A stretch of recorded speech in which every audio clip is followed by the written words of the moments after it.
साथियों, target with Partha में आप सबका स्वागत और अभिनंदन है। बजट 2025 और 26 को हम लोग पहले तैयार कर चुके हैं। आज की इस वीडियो में हम इकोनॉमिक सर्वे 2024-25 को तैयार करेंगे। आप सबको पता होना चाहिए कि बजट से एक दिन पहले इसे जारी किया जाता है। ये अर्थव्यवस्था की स्थिति जो है पिछले एक वर्ष के दौरान, उसके प्रदर्शन और भविष्य की रणनीति के लिए एक तरह का दस्तावेज है। आप ऐसे इसको समझ सकते हैं कि ये बजट का आधार होती है।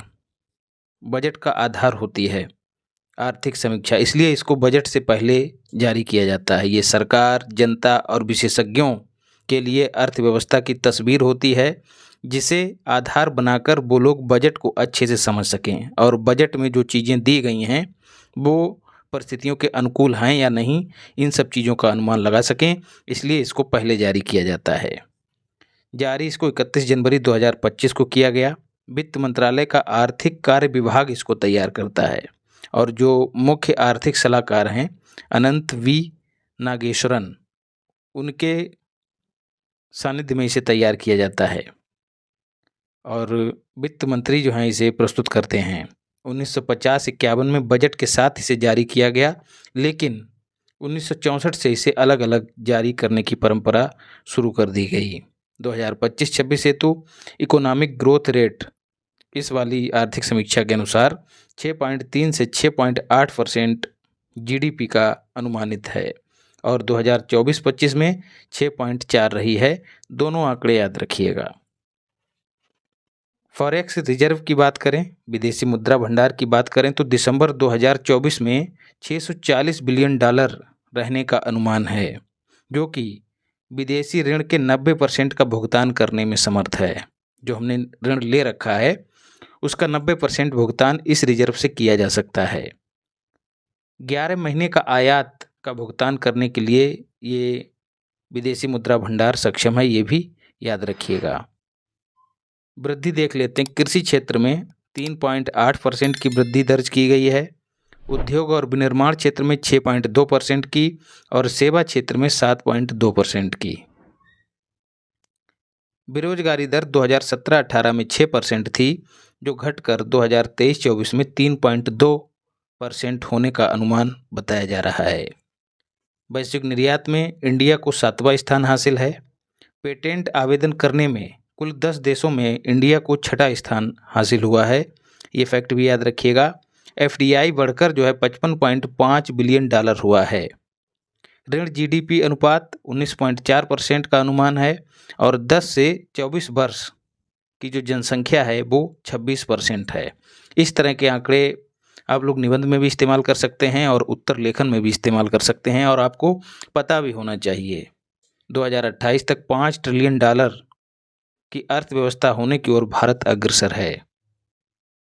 ज़्यादा फैक्ट नहीं याद करने हैं, चुनिंदा फैक्ट जो परीक्षा की दृष्टि से हैं वही मैंने यहाँ पर उपलब्ध कराए हैं।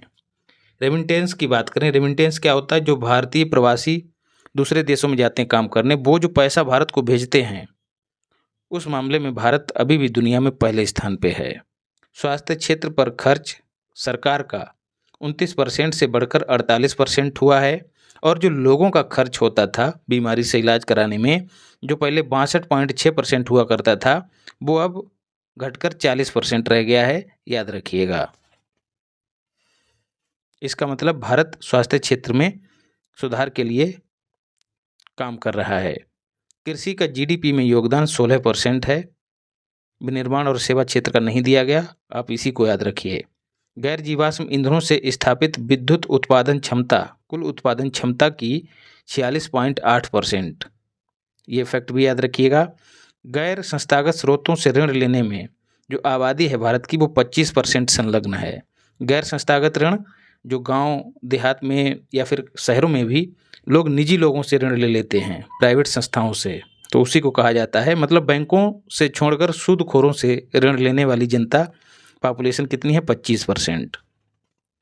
मिशन लाइफ जो पर्यावरण के अनुकूल जीवन शैली जीवन जीने के लिए प्रेरित करता है, यदि उसके तहत 13% जनसंख्या काम करने लग गया या अपनी जीवन शैली को ढाल ले तो कार्बन उत्सर्जन में 20% की कमी आ जाएगी। 2017 से 18 2017-18 से 2023-24 के बीच महिलाओं का लेबर फोर्स पार्टिसिपेशन बढ़ा है। यदि महिला सशक्तिकरण पर कोई निबंध आए तो वहाँ पर ये फैक्ट डाला जा सकता है। लेबर फोर्स पार्टिसिपेशन क्या है? कार्यरत आबादी, मतलब जो काम में लगी हुई आबादी, इसके साथ ऐसे लोग जो कार्य करने के लिए इच्छुक हैं लेकिन उन्हें काम नहीं मिल रहा है, इन्हीं को लेबर फोर्स पार्टिसिपेशन कहा जाता है। तो इस तरह से आर्थिक समीक्षा को हमने कंप्लीट किया है। वीडियो अच्छी लगी हो तो लाइक करो, नए हो तो चैनल को सब्सक्राइब करो, और PDF के लिए इसी नाम से टेलीग्राम चैनल है, उसको ज्वाइन कर लेना। मिलते हैं अगली क्लास में। धन्यवाद। राधे राधे।